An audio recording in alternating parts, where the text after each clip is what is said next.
Good evening, everyone. This is Steve Fletcher with the Trumpet for My People. Today is February 5th, 2020, and I have a glorious update for you guys tonight. This is so beautiful. As I was studying this and seeking information, I saw something so amazing and so beautiful, and I'm just like, I'm in awe myself. Because there's so many things that I had no idea about. I'm in this process and I'm studying and I'm searching and I'm seeing so many things, so many mysteries.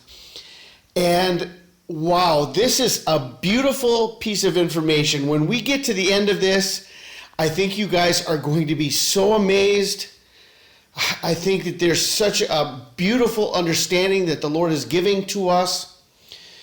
And it has to do with the almond tree.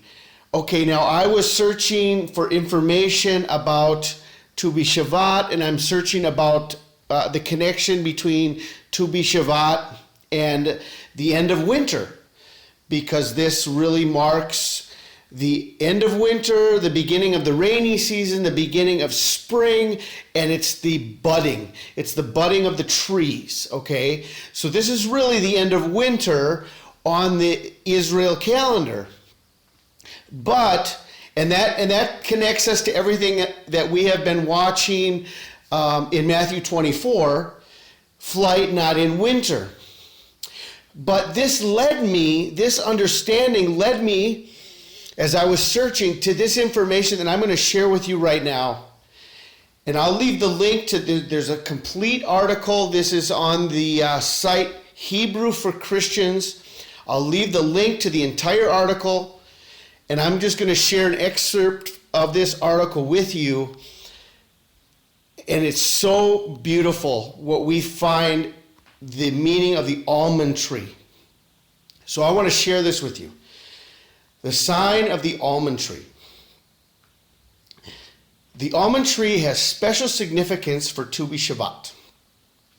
The word for almond is shakid, which comes from a root that means to watch or wake. Shakad. And this is kind of interesting that Shakira sang at the Super Bowl.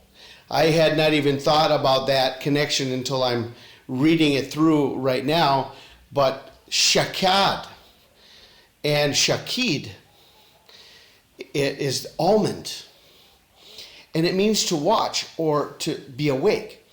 The almond tree is among the first trees to awaken from its winter sleep. We therefore eat almonds on BISHVAT to celebrate the return of spring. Okay? In the scriptures, there is a play on words regarding the use of almond and God's watchfulness. And the word of the Lord came to me saying, Jeremiah, what do you see? And I said, I see an almond branch. Then the Lord said to me, you have seen well, for I am watching over my word to perform it. Okay, so here in Jeremiah 1:11, the Lord is speaking to Jeremiah using the Hebrew language. He said, what do you see? I see an almond branch. Then the Lord said, you have seen well, for I am watching over my word to perform it. The word almond, which was shakid, and the word watch, shakad, are so similar. And so the Lord is using the almond branch as a sign for Jeremiah that he is watching, okay? The Lord is watching over his word to perform it. And watching is connected to the almond branch, okay? So it's not only, this teaching that is being given here is a deeper understanding of the connections of the words within the Hebrew language. And this is actually written in the Word of God, the way the Lord is speaking to Jeremiah, how watching is connected to the almond branch. Okay? It goes on to say, the blooming branch of an almond tree is breathtakingly beautiful. So much so that the Lord decorated the menorah with oil cups in the shape of almond blossoms. Okay? Indeed, the menorah itself is a symbol of the tree of life, and therefore it is fitting to regard it during this season. So the menorah is connected to the almond branch because the menorah in its original form was an almond. It represents an almond branch. It represents an almond tree.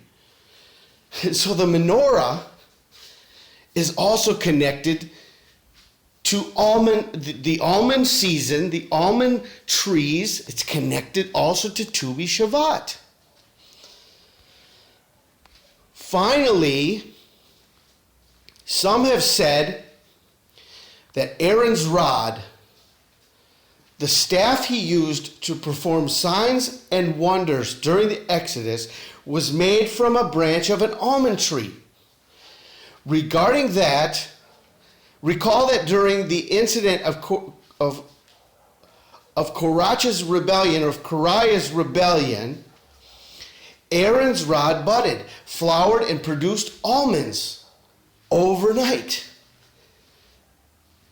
The rod of Aaron produced almonds overnight, which was symbolic of the power of the resurrected priest of God that was coming. And if this represents the coming priest of God, because at that time the people were murmuring, right? The people were murmuring about Aaron and about Moses. And so God set aside Moses and Aaron and said, let us see who God will choose. And Aaron's rod budded. And it was about God choosing his leadership. And it was about the fact that the gifts of God are unrevocable. And that God has a purpose and a meaning for the people of God that he chooses during the timing of Moses and Aaron, David and all the kings of Israel and the apostles and all of the things throughout history that have happened, but it's all pointing to a future kingdom. It's all pointing to the Messiah and the return of the Messiah, a millennial kingdom, and the eternity with God. And so this was symbolic, not only of the authority that Aaron had at that time and Moses, but it was symbolic of a priesthood that was to come. Okay? So let us take a look at the menorah and understand that this is connected to the almond branch and the almond tree. Okay? See how the menorah is originally created based on the almond tree. Isn't that beautiful? Now, I want to put all of these pieces together that we have seen in this article. Just this little bit about almond trees and how it all connects us to this time of Tu BISHVAT. Now, listen. The sign of the almond tree. Okay? Almond is connected to the word watch. Okay? So it leads us to watch. Wake from winter sleep, because watching during the time of the almond is the end of the winter and it's the beginning of spring, and this is the time for everyone to be woken up. This is the time to awake from your sleep. Awake from the winter sleep. Okay? In Jeremiah it says, I am watching over my word to perform it. I am watching over my word to perform it. Watch and almond are connected in the Hebrew language. So I will perform my word. When? I'm watching the almond branch to perform my word at the time of the blooming of the almond branch. And it's also connected to the menorah, and it's connected to Aaron's rod and the coming priest. Okay? Now, I want us to consider all of this information, and I want to read together with you the parable of the 10 virgins and how all of this information connects us to the 10 virgins. The 10 virgins during BISHVAT.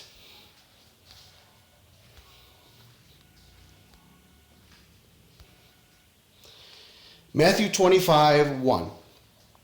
Then shall the kingdom of heaven be likened unto 10 virgins, which took their lamps and went forth to meet the bridegroom. 5 of them were wise, and 5 were foolish. They that were foolish took their lamps and took no oil with them, but the wise took oil in their vessels with their lamps. And while the bridegroom tarried, they all slumbered and slept. And at midnight there was a cry made, Behold, the bridegroom cometh. Go you out to meet him. Then all those virgins arose and trimmed their lamps. And the foolish said unto the wise, Give us your oil, for your lamps are gone out. But the wise answered, saying, Not so, lest there not be enough for us and you, but go rather to them that sell and buy for yourselves. And while they went to buy, the bridegroom came. And they that were ready went in with him to the marriage, and the door was shut. Afterward came also the other virgins, saying, Lord, Lord, open to us.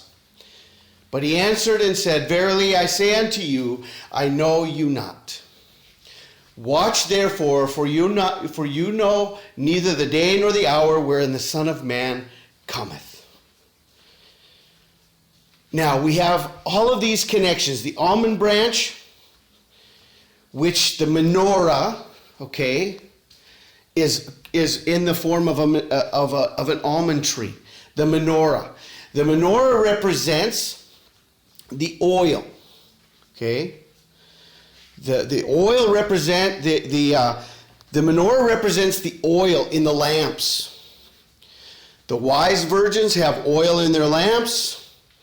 They're watching. Okay. The foolish virgins have no oil in their lamps. They're sleeping. Okay. And then it's connected to watching. It says, watch therefore. You know not neither the day nor the hour the Son of Man cometh. But you need to watch. And remember that watching in the Hebrew is connected to the almond branch. It says so in Jeremiah. You see well when you say you see an almond branch, because I am watching over my word to perform it. Now, here is the next piece of information. And this is so amazing. Right here, this piece of information is so amazing. Is that BISHVAT is the 11th month. And Pentecost, which is considered to be the harvest, is the 3rd month. And this is a difference of 4 months. Whereas everyone is saying, look at the harvest. 4 months to the harvest. But Jesus said, say not ye, there are yet 4 months, and then cometh the harvest. This is what he said. Say not ye. In other words, isn't this what you say? Isn't this what everybody is saying? 4 months, and then cometh the harvest. When is the harvest? The harvest is Pentecost. The harvest is Pentecost. Say ye not, there are 4 months, and then cometh the harvest? Behold, I say unto you, lift up your eyes and look on the fields, for they are white, already to harvest. They are white, already to harvest. When do the almond trees bloom? They bloom in BISHVAT. They are the first trees to bloom. That is why BISHVAT is the new year of the trees. This is the time of the blooming of the almond trees. And Jesus makes a connection to the harvest. And he makes a connection to the 4 months. And he makes a connection to the color of the harvest. Almond trees are white. Almond trees are white. Look at how beautiful the almond trees are. This is the most gorgeous harvest I have ever seen. And Jesus says, look at the fields. They're already white for harvest. Isn't this the time that Jesus was pointing us to? Do not look to the normal time of harvest. Look at the fields. They are white right now for harvest. Isn't that amazing? Wow, that is gorgeous. The white fields that are ready for harvest now on BISHVAT, the sign of the almond tree. I am watching over my word to perform it. Remember that in 1949, Israel had its first cabinet meeting on February 14th, 1949, exactly 9 months to the day from May 14th, 1948, their Independence Day. 9 months later, their cabinet was fully formed. February 14th, 1949 was BISHVAT. The day Israel was born, the birth of the fig tree on the new year of the trees. And now we are looking at the 71st birthday of Israel from their first cabinet meeting on BISHVAT, which is the end of the 70th year. The 71st birthday of Israel from their first cabinet meeting on BISHVAT, and now it's the end of the 70th year from the complete birth of Israel, 9 months after their independence. Their cabinet was formed, the baby was born, it was now developed out of the womb, working by itself now, no longer in the development stage, but fully formed and birthed. After a 9-month birthing process. And that birth happened to be on BISHVAT, the birth of the fig tree on the new year of the trees. What do you think about that? So I wanted to share all of this information. I hope I did this well. When I do my videos, I pace, and that's probably why I'm so excited and I breathe heavy, and I don't know what more to say. I hope this comes across clearly If you have any questions, leave your questions in the description box or in the comments section, and I'll do my best to answer everybody's questions. But this information is so beautiful. All the connections to the coming priest, to the menorah, to watching, and Jesus saying, I will perform my word, connected to the almond branch. 4 months to the harvest, the fields are white. What more can we want? What more do we need to see now? Are you ready for the return of Jesus Christ? Wow. To BISHVAT, February 9th and 10th, this year. And I believe this is it. I mean, I don't know where else we could go after this. If this isn't it, I don't know what more we could be looking for. So I have great expectation, and my hope is higher than ever. And I just thank God that the signs of his coming are so clearly revealed. I pray you guys are blessed. This is Steve Fletcher with a trumpet for my people.